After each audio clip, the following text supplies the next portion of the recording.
જે લોકોએ આ વર્ષે 2024માં 12માની અથવા ગ્રેજ્યુએશનના ફાઇનલ યરની એક્ઝામ આપી છે એ લોકો 2024ની પીએસઆઈ કોન્સ્ટેબલની ભરતીમાં ફોર્મ ભરવા માટે એલિજિબલ છે, તમે લાયક છો.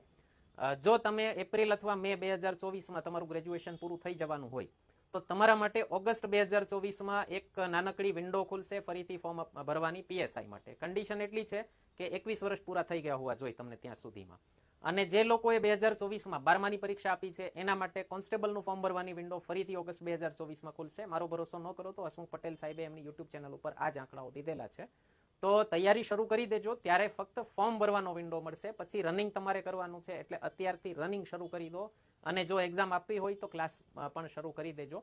પછી થોડુંક તમને સરપ્રાઈઝ મળશે કે સમય ઓછો છે તમારી પાસે, તો આ વર્ષે જે લોકોએ ફાઇનલ યરની ગ્રેજ્યુએશનની એક્ઝામ આપી છે એ પીએસઆઈ માટે લાયક છે ફોર્મ ભરવા માટે, એક્ઝામ આપવા માટે. અને જે લોકોએ 12માની એક્ઝામ આપી છે એ લોકો કોન્સ્ટેબલની એક્ઝામ આપવા માટે 2024